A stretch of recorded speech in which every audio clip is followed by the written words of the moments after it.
Good morning everyone. Welcome to Paramedical Institute of Harish Hospital. Today is my topic upon generation of the CT scan.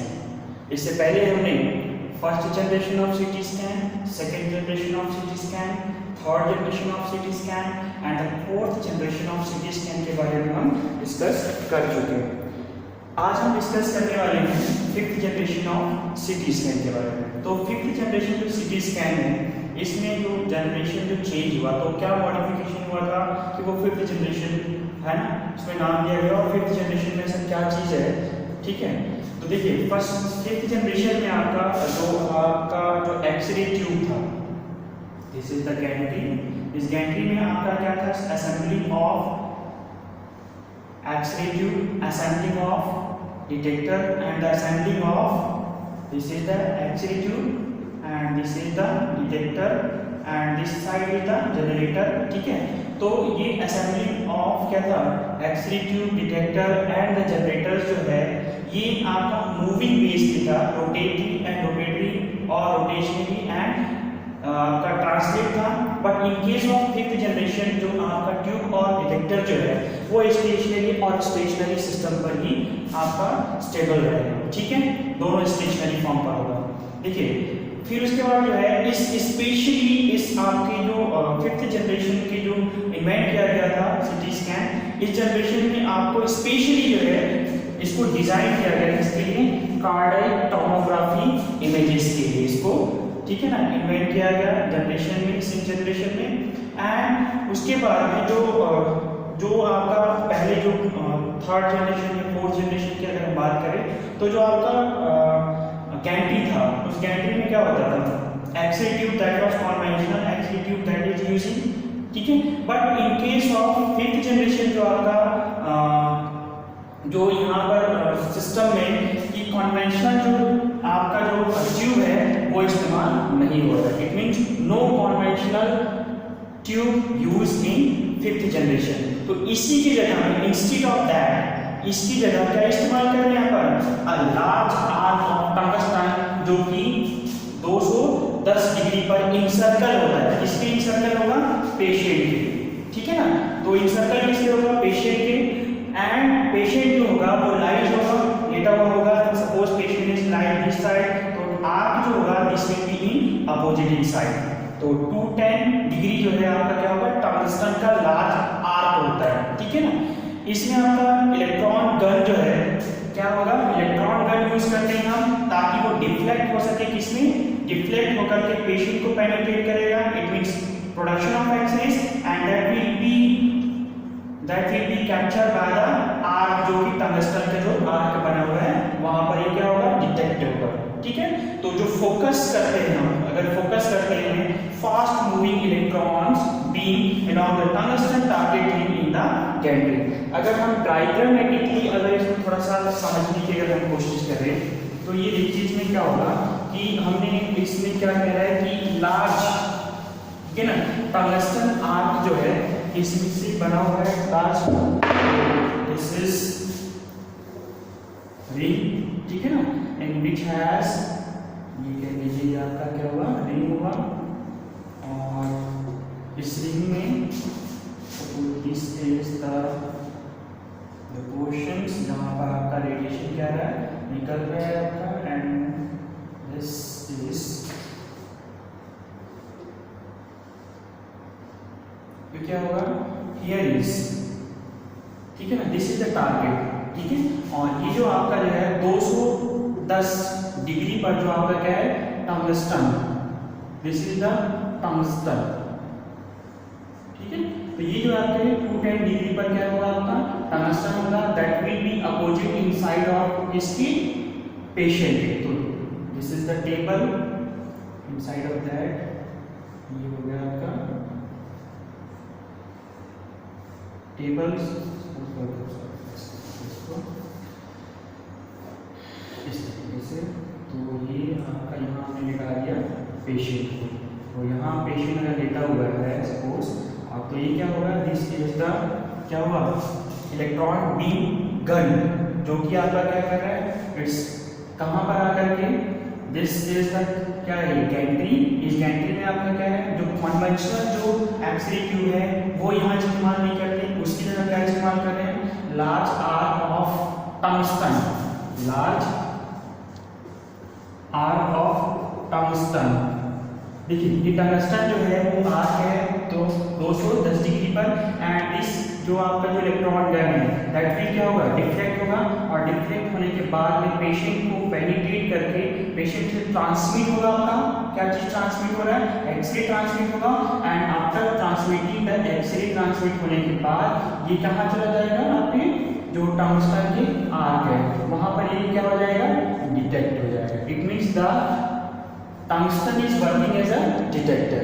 ठीक है, तो ये कह लीजिए this is about the 5th generation, और इसको specially design किया गया इस जनरेशन में किसके लिए, कार्डियक टोमोग्राफी इमेजेस के लिए। तो कार्डियक टोमोग्राफी जो है इसमें ज़्यादातर इसमें क्या करते हैं, स्कैन करते थे उस टाइम पे, क्योंकि बहुत ज़्यादा क्या करता है, ये जल्दी स्कैन होता है, इसलिए जो है ये जो है रिंग फॉर्म पर क्या है आपका डिटेक्टर, ठीक है ना, जिसमें आर्क है आपका क्या चीज, टंगस्टन, डिटेक्टर वर्किंग कर रहा है। तो ये इसकी वर्क क्या हो रहा है आपका, टंगस्टन आर्क ऑफ टंगस्टन इस्तेमाल होने की वजह से इसमें जो है जो परमिट होगा, क्या परमिट हो रहा है यहाँ पर, जो इमेजेस ट्रांसमिट हुआ, ट्रांसमिट होने के बाद जो हमें डिटेक्ट हुआ, तो वो आपको जो डेटा मिला था वो कैसा होगा, सिमुल्टेनियस होगा, समान होगा, एक समान एक ही बार आपका क्या होगा, कलेक्ट होता चला जाएगा आपका। ठीक है ना, ऐसा नहीं कि कुछ डेटा कुछ डिफरेंट टाइप का हो, other data will be different type, ठीक है ना, तो ऐसा नहीं होगा, एक तरीके से क्या होगा, सिमुल्टेनियस होगा आपका, ठीक है ना, इक्वेजाइजेशन ऑफ मल्टीपल इमेज सेक्शन। ये आपका जो इमेज टाइमिंग है आपका, किसके लिए, इमेज ऑब्टेन करने का जो टाइम है, ठीक है, ऑब्टेनिंग टाइम कितना है इसमें, बहुत फास्ट स्कैन होता है इसमें, इसलिए बहुत फास्ट 50 मिलीसेकंड लगता है इसमें स्कैन होने के लिए। ठीक है, तो it can produce fast frame, जब इसमें आपको टाइमिंग बहुत ज्यादा कम लग रहा है, टाइमिंग की अगर हम बात करें, टाइमिंग की अगर हम बात करें तो इमेज हमें ऑब्टेन कितने टाइम में हो रहा है, 50 मिलीसेकंड में। ठीक है, तो ये जो it can produce fast frame, अब देखिए टाइम बहुत कम है, तो इसका मतलब ये हुआ कि जो फ्रेम, इट मींस जो डिटेक्टर जो है डिटेक्ट करता है डेटा को, तो उसको जो फ्रेम मतलब क्या होगा, इमेज जो कैप्चरिंग हो रहा है that will be very fast. जब टाइम बहुत कम लग रहा है तो डेटा भी इक्विजाइजेशन भी आपको बहुत जल्दी मिल रहा है, इसलिए इसकी जो टाइम जो है बहुत फास्ट होगा, framing that will be the fast frame करेगा यहाँ पर, और इसी वजह से जो मोशन आर्टिफैक्ट्स का, दैट इज द जो मोशन आर्टिफैक्ट्स होगा, मोशन आर्टिफैक्ट मतलब क्या होता है, मूवमेंट ऑफ, जैसे बॉडी है आपने प्लेस करके रखा है, सपोज करिए कि उस टाइम पे किसी तरीके से आप स्कैन कर रहे हैं, तो स्कैन करते हुए स्लाइटली मूव हो गया, पेशेंट किसी तरीके से हिल गया, तो उस कंडीशन में क्या होगा कि जो इमेजेस है वो बहुत ज़्यादा कैसा होगा, हिला हुआ आता है। लेकिन ये क्या है कि इसका फ्रेमिंग टाइम बहुत फास्ट है, 50 मिलीसेकंड लग रहा है, इसलिए जो मोशन जो होता है होने के जो चांसेस रहेंगे, आर्टिफैक्ट होने के चांसेस जो रहेगा वो बहुत कम रहता है इस जनरेशन में। ठीक है, तो अब ये कह सकते हैं कि आपका जो कार्डियक के लिए स्पेशली आप इसको क्या कर रहे हैं, बनाया हुआ है। ठीक है, तो इसके जो हार्ट को कंप्लीट स्कैन करने के लिए उसकी जो इमेजेस हैं उसको अक्वायर करने में, इसको हार्ट इमेज अक्वायर करने में, यानी कि प्राप्त करने में आपको बहुत कम टाइम लगता है। इसमें आपका कितने 0.2 सेकंड 0.2 सेकंड का टाइम लगता है इसको इमेज आपके ऑब्टेन करने के लिए हार्ट की, क्योंकि स्पेशली डिजाइन किसके लिए हुआ है, हार्ट टोमोग्राफी के लिए। तो इसलिए ये यूजफुल किसके लिए यूजफुल होता है, फर्स्ट है हार्ट यानी कि आपका कार्डियक के लिए, कार्डियक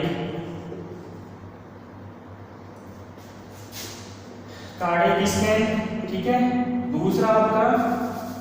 दूसरा किसके लिए स्कैन करते हैं हम, ट्रॉमा इन केस, क्योंकि ट्रॉमा में भी पेशेंट बहुत ज्यादा मूव करता है जब उसको दर्द होता है। तो थर्ड है आपका पेडियाट्रिक। तो ये जो आपका ये कह लीजिए कि जितने भी, ठीक है ना, जितने भी आपके स्कैन हैं, जैसे हम कार्डियक स्कैन, ट्रॉमा, पेडियाट्रिक के लिए इस्तेमाल करते हैं, तो इसमें बहुत ज़्यादा फास्ट फास्ट स्कैन करने की जरूरत पड़ती है, इसलिए जो है ये 5th जनरेशन जो सिटी स्कैन है वो इन्वेंट किया गया। ठीक है, तो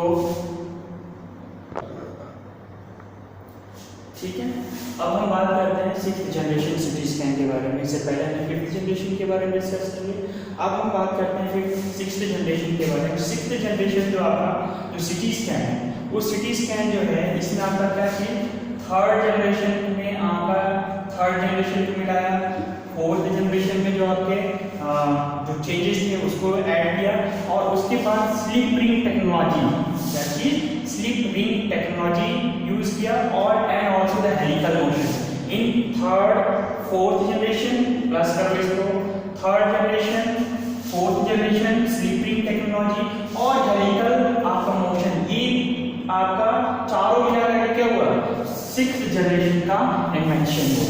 ठीक है, बहुत ही इंटरेस्टिंग है। 3rd generation, 4th generation, slip ring technology और हेलिकल मोशन, इन सबको मिलाया क्या बना 6th जनरेशन, जो कि इन्वेंट करती है 1990। देखिए इस टाइम जो है स्लिप रिंग, अगर हम टेक्नोलॉजी की बात करें, थोड़ा सा इसके बारे में, हेलिकल स्कैन में आपको इसके बारे में कंप्लीट पढ़ेंगे, लेकिन थोड़ा सा हम जान लेते हैं कि ये स्लिप रिंग टेक्नोलॉजी है क्या। देखिए स्लिप रिंग टेक्नोलॉजी का पहले इन्वेंट जो है 1980 में हुआ, लेकिन फर्स्ट टाइम जो कमर्शियली इसका जो यूज हुआ वो 1990 में हुआ। स्लिप रिंग टेक्नोलॉजी एक तरीके से ऐसा होता है कि ग्रू लाइक स्ट्रक्चर होता है, उस ग्रू में आपका जो है जो सिग्नल्स है ना, जो कंट्रोलर सिग्नल, जनरेटर और एक्चुएटर होल्ड होने के लिए, ताकि वो फास्ट मूव कर सके, उसके लिए आपका क्या होता है, इन्वेंटेड होता है। आप इसको जो डायग्रामेटिकली अगर हम देखें तो दिस इज अबाउट, सपोज करो ये आपका क्या हुआ,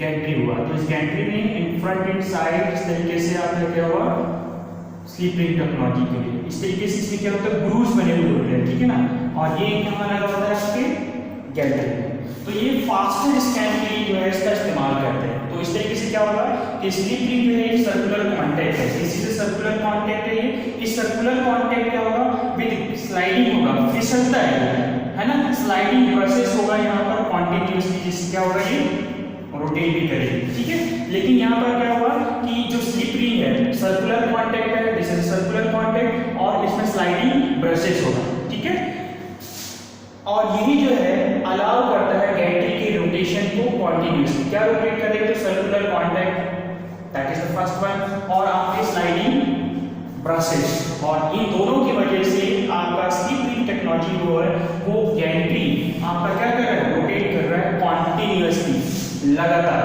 देखिए जो फर्स्ट जनरेशन था उसमें क्या था, ये 360 डिग्री पर आपका क्या होता था, सर्कुलेट होता था, बट यहाँ पर क्या होता है, इनर्शिया क्या होता है, इनर्शिया होता है ऐसा, एक तरीके से हम कह सकते हैं फिजिकली, जब कोई वस्तु है, जब तक आपने उसके ऊपर में कोई फोर्स नहीं लगाया, स्टेबल होता है वो। ठीक है, सपोज एग्जांपल करें, बस की बात करते हैं। बस में कोई क्या होता है कि बस में बैठा हुआ होता है, तो जब बस में बैठा होता है तो क्या होता है कि बस अचानक से क्या होता है, चलने लगती है। जब अचानक चलती है तो रेस्ट कंडीशन में क्या होगा, this is the portion of downward, जो हिप रीजन होगा वो लोअर ऑफ द बॉडी कैसा होगा, रेस्ट कंडीशन में। लेकिन जो अप ऑफ द रीजन है वो बस जैसी चलती है क्या करता है, आगे से फॉरवर्ड ऐसे झुक जाता है, लाइक दैट। ठीक है ना, बस के चलने से क्या होगा, लीड होगा बैक, और जैसी बस रुकती है तो आगे की ओर इस तरीके से जाती है। तो दैट इज द इनर्शिया, जो आपका एक रेस्ट कंडीशन, जिसमें आपको क्या करे, कोई आपको एक्सटर्नली क्या करे, पुश ना करे तब तक। ठीक है ना, तो एक तरीके से क्या कर रहा है, एलिमिनेट कर रहा है, निकाल रहा है क्या चीज, इनर्शियल लिमिटेशन को। इट मींस आपका 360 डिग्री जब एक ट्यूब जो है रोटेट करता है, यहाँ पर क्या कर रहा है, ट्यूब रोटेट कर रहा है, तो एक कंडीशन ऐसे होगा कि 360 डिग्री रोटेट करने के बाद स्टॉप हो जाएगा, स्लाइडली मूव मोशन थोड़ा लो हो जाएगा, बट ये रीजन 360 डिग्री से ज्यादा क्या करेगा, रोटेट कर रहा है आपका स्लिप रिंग टेक्नोलॉजी। तो इसलिए जो है एलिमिनेट कर रहा है, क्या कर रहा है, निकाल रहा है आपका इनर्शियल लिमिटेशन को। ठीक है, this is another one, and greater rotational velocities. इसी स्लिप रिंग टेक्नोलॉजी की वजह से ही इसके जो कह लीजिए कि रोटेशंस की उसकी जो वेग है, वेलोसिटी है, ठीक है ना, वेलोसिटी की बात करते हैं, उसकी वेग की बात करते हैं, that will be the greater. ठीक है। अब उसके जो रोटेशन है इसका बहुत ज़्यादा है, ग्रेटर है, बहुत ज़्यादा एज कम्पेयर टू अनदर। आपका क्या था, आपका जनरेशन, ठीक है। तो ग्रेटर रोटेशनल वेलोसिटी होने की वजह से इसका जो टाइमिंग होगा वो बहुत ज़्यादा शॉर्ट होगा, बहुत मतलब देखिए रोटेशन हुआ, रोटेशन के ऊपर डिपेंडेंट क्या होगा आपका जो आपके टाइमिंग है, तो टाइमिंग में भी शॉर्ट, वेलोसिटी भी हाई, टाइमिंग क्या हुआ लेस टाइम में स्कैन हो रहा है, ठीक है। अब आपका जो एक्वायर जो डेटा है, फर्स्ट ऑफ ऑल क्या होता है स्कैनिंग, जो आपका गैंट्री हुआ, जैसे सपोज गैंट्री, ठीक है। तो गैंट्री में क्या हुआ, पेशेंट इनसाइड मूव किया, एक स्कैन लिया, फिर उसके बाद फिर मूव हुआ, फिर स्कैन लिया, फिर उसके बाद फिर मूव हुआ, फिर स्कैन लिया, ठीक है ना। तो इस तरीके से रोटेट करेगा एक स्टेप पर स्कैन के बेस पे, ठीक है। तो उसी तरीके से हमें डेटा मिलता था, है ना, डेटा एक्विजिशन होता था, अचीव करते थे हम। लेकिन यहाँ पर जो डेटा है एक्वायर जो कर रहे हैं वो आपका क्या है, first of all helical motion की बात कर रहे हैं, तो हेलिकल में क्या होगा, हेलिकल मींस लाइक इस तरीके से, ठीक है। जब ये हेलिकल है इस तरीके से जब स्कैन हो रहा है, हेलिकली स्कैन हो रहा है, तो इसका मतलब क्या होगा कि पेशेंट जिस टेबल पे लेटा हुआ है, ठीक है, जिस टेबल पे पेशेंट लेटा हुआ है यानी काउच में लेटा हुआ है, वो मूव करेगा, मूविंग हो रहा है आपका, और इसमें आपका जो एक्सरे है वो मूव कर रही है, घूम रही है, और स्कैन होता चला जा रहा है, पेशेंट मूव करता चला जा रहा है, स्कैन हो रहा है, मूव हो रहा है, इस तरीके से। तो एक तरीके से आपको कैसे होगा, जो आपको डेटा मिलेगी वो उस मूवी के अकॉर्डिंग आपको डेटा एक्वायर होगा, ठीक है, टेबल जो मूव करेगा उसी के अकॉर्डिंग। फिर अगर हम बात करते हैं कि अगर स्कैन कितना फास्ट हो सकता है, तो फास्ट के लिए हम कहेंगे कि अगर पेशेंट, ठीक है ना, पेशेंट एक सिंगल ब्रेथ होल्ड, एक बार अगर वो सांस रोकता है तो हम एंटायर जो स्कैन है वो कर सकते हैं, इतना आपका क्या होगा स्कैन भी उसमें फास्ट होता है as compare to the fifth generation, fourth generation, third generation इनसे, ठीक है। तो इस तरीके से ये जनरेशन चेंज आया था किसमें, फिफ्थ के बाद सिक्स जनरेशन थे। तो सिक्स जनरेशन में पहली चीज दोबारा से हम देख लेते हैं, है ना, third generation, fourth generation, sleeping technology और हेलिकल मोशन मिलकर के क्या बनाया, सिक्स जनरेशन, ठीक है। फिर उसके बाद यहाँ पर इस्तेमाल जो किया गया वो क्या इस्तेमाल किया, स्लीप रिंग टेक्नोलॉजी। तो स्लीप रिंग टेक्नोलॉजी की वजह से ही आपका क्या हुआ, सर्कुलर कॉन्टेक्ट था, that is the circular contact, आपका स्लाइडिंग प्रोसेस था, that is the sliding, slide होना, ठीक है ना, स्लाइडिंग प्रोसेस था यहाँ पर। इसी की वजह से जो गैंट्री का जो रोटेशन है, तो गैंट्री टू रोटेट कॉन्टिन्यूअसली, लगातार रोटेट करेगी, ठीक है। फिर जो है इनर्शियल जो एलिमिनेट कर रहा है, निकालना, इनर्शियल लिमिटेशन था कि 360 डिग्री स्टॉपिंग थोड़ा सा टाइम के लिए, ये ऐसा नहीं होगा, ये कॉन्टिन्यूअसली 360 डिग्री से ज्यादा अगर क्या होगा रोटेट करेगी, ठीक है, स्लीपिंग टेक्नोलॉजी में। फिर उसके बाद क्या बात करते हैं हम, एक और due to the use of sleeping, ये जो है आपकी इसकी जो वेलोसिटी है, जो इसका वेग है, ऐसे ट्यूब के जो है रोटेट होने का जो वेग है वो क्या हो जाएगा, बढ़ जाएगा यहाँ पर इस जनरेशन में। फिर उसके बाद में जब आपकी वेलोसिटी बढ़ रही है, रोटेशन बहुत ज्यादा हो रहा है, तो टाइम क्या होगा, कम हो जाएगा, यानी कि शॉर्ट टाइम पर हम स्कैन कर सकते हैं। अब यहाँ पर क्या इस्तेमाल हो रहा है आपका स्लीपिंग टेक्नोलॉजी, और इसी स्लीपिंग टेक्नोलॉजी की वजह से ही हम कैसे स्कैन हो रहा है, हमारा स्कैन कैसे हो रहा है, स्पाइरल, एक तरीके से कह सकते हो आप इसे हेलिकल कह सकते हैं, सॉरी स्पाइरल हेलिकल कह सकते हो। तो हेलिकल जो मोशन की वजह से जो स्कैन हो रहा है उसी के अकॉर्डिंग आप क्या होगा, स्कैन मूव कर रहा है, आपका टेबल मूविंग हो रहा है, मूव होता चला जा रहा है, स्कैन हो रहा है मूविंग, तो उसी तरीके से उसी मूविंग के अकॉर्डिंग हमें क्या होगा, डेटा एक्वायर्ड होगा, ठीक है। And the last one is that कि जो भी हम स्कैन करते हैं, जो एंटायर स्कैन जो कर रहे हैं वो एक सिंगल ब्रेथ होल्ड पर स्कैन कर सकते हैं। तो this is about the sixth generation, ठीक है। Now about seventh generation CT scan. इससे पहले हम सिक्स जनरेशन की बात कर चुके हैं, अब सेवेंथ जनरेशन जो सिटी स्कैन है उसमें क्या चेंजेस आया, अब क्यों उसको सेवेंथ जनरेशन में रखा गया। देखिए सिक्स जनरेशन में आपने क्या पढ़ा, थर्ड जनरेशन, फोर्थ जनरेशन, ठीक है ना, उसके बाद में आपने जो हेलिकल स्कैन, ठीक है ना, स्लीपिंग टेक्नोलॉजी, ठीक है ना, वो सारी चीज मिलकर के क्या बना था आपका सिक्स जनरेशन, ठीक है, जिसकी वजह से फास्ट हो गया था आपका रोटेशन, जिसकी वजह जो हमारा टाइमिंग है वो कम लग रहा था उसमें स्कैन करने में। तो देखिए 7th जनरेशन जो सीटी स्कैन है इसमें यूज किया गया करते हैं, क्या यूज किया गया, मल्टी डिटेक्टर एरेज, एमडीए, ठीक है ना। डिटेक्टर जो नंबर ऑफ डिटेक्टर है वो इंक्रीज किया गया कहाँ, 7th जनरेशन जो आपकी सीटी स्कैन। फिर आता है आपका जो कॉलिमेटर, जो आपका स्पेसिंग है। कॉलिमेशन मतलब क्या होता है, कॉलिमेशन मतलब होता है आपका कि कितने एरिया में, it mean suppose this is, मैं यहाँ बना देता हूँ थोड़ा सा, this is the device of collimator, ठीक है। तो this is the device of collimator, तो इसमें क्या होगा, दिस इज द स्पेस, जितने एरिया में क्या होगा, एक्स-रेज विल बी फॉल, ठीक है ना। तो ये कॉलिमेशन होगा, इसको क्या किया गया, जो स्पेसिंग है that will be the wider, किस जनरेशन में, 7th जनरेशन। फिर इसमें जो है using more x-rays to producing images, देखिए आपकी डिटेक्टर बहुत ज्यादा इस्तेमाल हो रहा है यहाँ पर, मल्टी डिटेक्टर से है, तो डेफिनेटली क्या होगा यहाँ पर जो एक्स-रेज है that will also be the more X-rays, ठीक है ना, जो प्रोड्यूसिंग होगा आपका इमेजेस के लिए।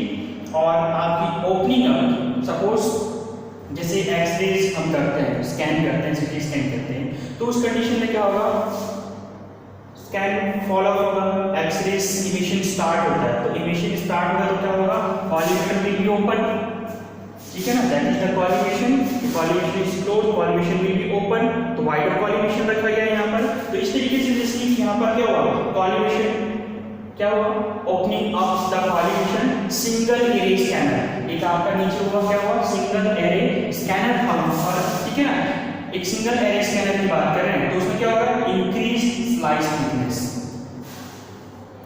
यहां पर इस कंडीशन में देखिए, जैसे ही ओपनिंग अप हो रहा है कॉलिमेटर का इन अ सिंगल एरे स्कैनर पर, तो क्या इंक्रीज कर रहा है, स्लाइस थिकनेस, यानी कि पेशेंट जो है उसकी स्लाइस थिकनेस है, ठीक है। Suppose this is the patient, उसकी स्लाइस थिकनेस कौन इंक्रीज कर रहा है, कॉलिमेटर, जैसे ही ओपनिंग हो रहा है उस कंडीशन पर। बट एक ही उसमें डिसएडवांटेज होगा, स्लाइस की थिकनेस अगर बढ़ती है तो स्पाशियल रेजोल्यूशन, ठीक है ना, क्या होगा, रिड्यूसिंग, क्या रिड्यूस हो रहा है, spatial resolution in the slice thickness dimension. जैसे ही अब ये डायमेंशन की बात करते हैं, सपोज करो 10 mm कर दिया यहाँ पर, suppose this is the patient and has a, ये डायमेंशन हो गया 10 mm का, ठीक है, एंड अनदर इज 15 mm का डायमेंशन की बात करते हैं। तो क्या हुआ कि जैसी एक सिंगल एरे स्कैनर में जैसी कॉलिमेशन क्या हुआ, ओपनिंग अप हुआ, तो ओपनिंग होने के बाद क्या होगा, स्लाइस की थिकनेस क्या होगा, इंक्रीज हो गया, ठीक है। जैसे ही स्लाइस की थिकनेस क्या हुआ, इंक्रीज होता है, ठीक है, तो इंक्रीज हुआ तो सही स्लाइस की थिकनेस, लेकिन वहां पर जो स्पाशियल रेजोल्यूशन, ठीक है ना, स्पाशियल रेजोल्यूशन इस डायमेंशन के अकॉर्डिंग क्या होगा, कम हो गया। तो स्पाशियल रेजोल्यूशन का मतलब क्या है, स्पाशियल रेजोल्यूशन मतलब होता है पिक्सेल्स, ठीक है। जैसे आप कैमरे में बात करते हैं, कैमरे में बात क्या करते हैं कि मेगापिक्सेल्स, तो मेगापिक्सेल्स मतलब क्या होता है, quality of images will be increases, और जैसे आप स्कैन लेते हो, आप कैप्चर करते हो, तो उसकी जितनी मेगापिक्सेल्स की कैमरे होगी उसकी image quality will be higher, ठीक है ना। तो वैसे ही क्या होगा, स्पाशियल रेजोल्यूशन, अब जैसे थिकनेस यहाँ बढ़ रही है तो उसकी जो क्वालिटी है वो तो डिग्रेड हो रही है ना डायमेंशन के अकॉर्डिंग। इसीलिए क्या होगा कि जैसे ही ओपनिंग होता है कॉलिमेटर का इस सिंगल स्कैनर पर, तो स्लाइस की जो थिकनेस है वो तो बढ़ जाती है यहाँ पर, लेकिन स्पाशियल रेजोल्यूशन को, है ना, स्लाइस के डायमेंशन के अकॉर्डिंग लेस हो जाता है, रिड्यूस हो जाता है, ठीक है।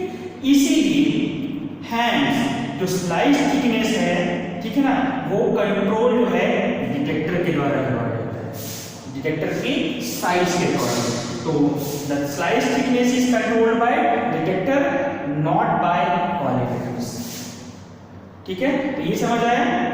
तो अब यहाँ पर जो है, अब इसी अब देखिए स्लाइस की थिकनेस कौन कंट्रोल रहा है, पहले क्या होता था कि जैसे ओपनिंग होता था कॉलिमेटर का सिंगल एरे स्कैनर पर, तो स्लाइस की थिकनेस जरूर बढ़ जाती थी, लेकिन स्पाशियल रेजोल्यूशन कम होता था, ठीक है ना, किसके अकॉर्डिंग, उस स्लाइस की थिकनेस के डायमेंशन के अकॉर्डिंग। तो डायमेंशन के अकॉर्डिंग क्या होता है, स्पाशियल रेजोल्यूशन कम हुआ, लेकिन स्पाशियल रेजोल्यूशन तो हमें चाहिए ना, क्वालिटी भी होना चाहिए आपके, जब आपके मल्टी डिटेक्टर्स एरे लगे हुए हैं, 7th जनरेशन एडवांस है, तो इसीलिए यहाँ पर जो है, जो आपका कॉलिमेटर जो है ना, इस collimator is not going to control ठीक है ना, किसको, थिकनेस, कंट्रोलर किसके द्वारा होगा स्लाइस की थिकनेस, डिटेक्टर के साइज के द्वारा। ठीक है, तो इसी से हम कह सकते हैं कि अब हमें जो स्लाइस की थिकनेस, जैसे 5 mm की स्लाइस की थिकनेस, आपके 7 mm स्लाइस थिकनेस, आप 10 mm की स्लाइस, जब भी आप सीटी स्कैन करते हैं तो इजीली जो है आप स्कैन कर सकते हैं, और वो आपका कंट्रोल किससे होगा, डिटेक्टर के साइज के अकॉर्डिंग, ना कि आपके क्वालिफायर के अकॉर्डिंग। ठीक है, तो this is about the 7th generation CT scan, और हमने first generation, second generation, third generation, fourth, fifth, sixth and 7th generation के बारे में पढ़ लिया। ठीक है, तो आप इसको रिमेंबर करिए, और एक चीज और है इसमें, अच्छा होगा कि आप इसमें जो है एक दूसरे से मतलब जो फर्स्ट जनरेशन है उसको सेकंड जनरेशन से, और आपके थर्ड, फोर्थ, फिफ्थ, सिक्स्थ, इन सब से कंपैरिजन की बेस पे आप इसको समझने की कोशिश करें। ठीक है, तो वो आपके लिए बढ़िया। ठीक है, so this is about the generation of cities के 4 जनरेशन। ठीक है।